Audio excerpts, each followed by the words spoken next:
ఈరోజు ఉదయం 10 గంటల సమయంలో ఈ కాల్పులు జరిగినట్టు తెలుస్తోంది. మావోయిస్టుల కోసం ప్రస్తుతం ఆపరేషన్ కొనసాగుతోంది. గడిచిన 16 రోజుల్లోనే ఇప్పటివరకు 26 మంది మావోయిస్టులు ఎన్కౌంటర్ అయినట్టు తెలుస్తోంది.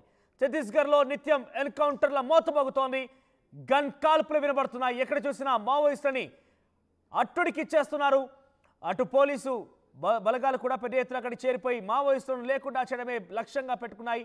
ముఖ్యంగా ఛత్తీస్గఢ్లో ప్రభుత్వం మారినప్పటి నుంచి కూడా పెద్ద మొత్తంలో అడవులన్నీ కూడా తనిఖీ పెడుతున్నారు, జల్లెడ పడుతున్నారు. మావోయిస్టులు కనపడితే చాలు ఎన్కౌంటర్ పేరిట వారిని హతమార్చే ప్రయత్నం చేస్తున్నారు. ఇప్పటివరకు 16 రోజులు 26 మంది చనిపోయారు. 26 మందిని హతమార్చారంటే ఏ స్థాయిలో అక్కడ కుంబింగ్ జరుగుతుందో మనం అర్థం చేసుకోవాలి.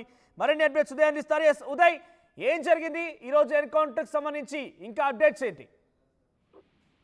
ఎస్ మనోజ్, మరోమారు ఛత్తీస్గఢ్ రాష్ట్రం బీజాపూర్ జిల్లాలో కాల్పుల మోత మోగిందని చెప్పుకోవాలి. ఒకవైపు భద్రతా బలగాలకు మావోయిస్టులకు మధ్య ఈ రోజు ఉదయం 9 గంటల నుంచి బీజాపూర్ జిల్లాలోని దక్షిణ అటవీ ప్రాంతంలో భారీ మొత్తంలో కాల్పులు జరిగాయి. కాల్పులు మధ్యలో ఆగినప్పటికీ సాయంత్రం వరకు కూడా ఇరు వర్గాల మధ్య కాల్పులు జరిగినట్లు మనకు సమాచారం అవుతుంది. మనకు ప్రాథమికంగా అందుతున్నటువంటి సమాచారం వరకు ఇప్పటి వరకు 12 మంది మావోయిస్టులు ఈ ఎదురు కాల్పులో హతమైనట్లు మనకు సమాచారం అవుతుంది. మృతదేహాలను కూడా భద్రతా బలగాలు స్వాధీనం చేసుకునే ప్రయత్నం చేస్తున్నాయి. ఇంకా సర్చింగ్ ఆపరేషన్ కూడా కొనసాగుతుంది. కేవలం ఈ 16 రోజుల వ్యవధిలోనే ఛత్తీస్గఢ్ రాష్ట్రంలోని పూర్తిగా జరిగినటువంటి ఎదురు కాల్పుల్లో మొత్తం 26 మంది మావోయిస్టులను హతమైనట్లు ప్రస్తుతం భద్రతా బలగాల నుంచి మనకైతే సమాచారం అవుతుంది. ఇటీవల అటు బీజాపూర్ జిల్లా పరిధిలో డిఆర్జీ జవాన్ల ఘటన తర్వాత ఐఈడీ బ్లాస్ట్ పేలుడుతో ఒకసారిగా 8 మంది డిఆర్జీ జవాన్ల హతమైనటువంటి ఘటన తర్వాత ఒక్కసారిగా భద్రతా బలగాలు సర్చింగ్ కూంబింగ్ ఆపరేషన్ విస్తృతంగా చేస్తున్నాయి. ఎప్పటికప్పుడు అడవులను జల్లులు పడుతున్నాయి. ఈ రోజు ఉదయం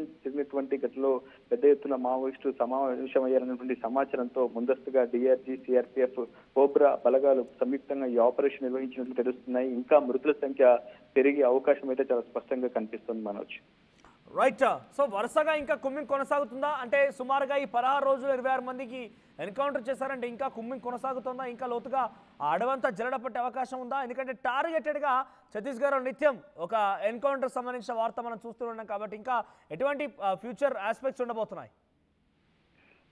ప్రతి అణువు ప్రతి అడుగు ప్రస్తుతం భద్రతా బలగాలు జల్లెడ పడుతున్నాయి. ప్రతి 2 రోజులకు ఒకసారి ఎక్కడో చోట ఎక్స్చేంజ్ ఆఫ్ ఫైర్ ఛత్తీస్గఢ్ వ్యాప్తంగా ఉన్నటువంటి దండకలను జరుగుతూనే ఉంది. ఒకవైపు అబూజ్మడ్ లో, మరోవైపు దక్షిణ బస్తర్ ప్రాంతంలో కావచ్చు, బీజాపూర్, సుక్మా, దంతెవాడ లాంటి ఏరియాల్లో పెద్ద ఎత్తున ఎన్కౌంటర్స్ జరుగుతున్నట్లు మనకు సమాచారం అవుతుంది. అయితే ఇటీవల జరిగినటువంటి ఘటనలో డిఆర్జీ జవాన్లు హతమైన తర్వాత జవాన్ల వైపు నష్టం లేకుండా ఎక్స్చేంజ్ ఆఫ్ ఫైర్ లో పూర్తి స్థాయిలో విజయం సాధించేందుకు భద్రతా బలగాలు మరికొ సరికొత్త వ్యూహాలతో అటు మావోయిస్టులపై విరుచుకుపడుతున్నటువంటి సందర్భం కనిపిస్తుంది. ఈ రోజు మావోయిస్టు సమావేశమైనటువంటి సమాచారం తెలుసుకున్నటువంటి భద్రతా బలగాలు చాలా వ్యూహాత్మక ఆపరేషన్ ఈ రోజు అమలు చేశాయని మనకు సమాచారం అవుతుంది. ఏదేమైనా మరికొద్ది సేపట్లో మృతుల సంఖ్యకు సంబంధించి ఒక క్లారిటీ వచ్చే అవకాశం ఉంది. ఇప్పటికే బీజాపూర్ ఎస్పీ కావచ్చు, బస్తర్ రేంజ్ ఐజీ సుందర్ రాజ్ కూడా ఘటనా స్థలానికి చేరుకున్నారు. అక్కడ కీ క్యాండిడేట్స్ ఎవరైనా మృతుల్లో ఉన్నారా, మావోయిస్టు మృతుల సంఖ్య ఇంకా పెరిగే అవకాశం ఉంది కాబట్టి అందులో ఉన్నటువంటి మృతి చెందినటువంటి మృతదేహాలకు సంబంధించినటువంటి ఆధారాలను కూడా వెలికి తీసే ప్రయత్నం చేస్తున్నారు. ఎవరైనా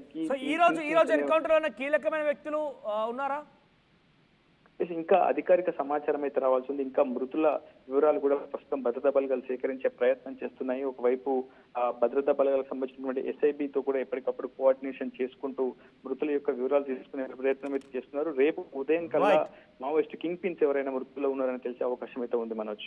రైట్ ఉదయ్. సో మొత్తం మీద ఛత్తీస్గఢ్లోని బీజాపూర్ లో భారీ ఎన్కౌంటర్ జరిగింది. ఈ రోజు జరిగినటువంటి ఈ కాల్పుల్లో 12 మంది మావోయిస్టులను హతం చేశారు.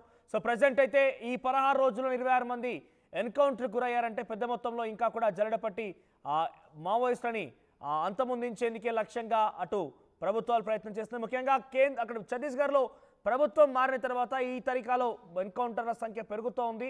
నిత్యం ఏదో ఒక చోట ఎన్కౌంటర్ అనే వార్త నిత్యం వార్తల్లో కనబడుతున్న పరిస్థితి కనబడుతుంది. ప్రపంచంలో ఏ మూల ఏ క్షణం ఏం జరుగుతుందో వేగంగా తెలుసుకోవడానికి తొలి వెలుగు వాట్సాప్ ఛానల్ని ఫాలో చేయండి.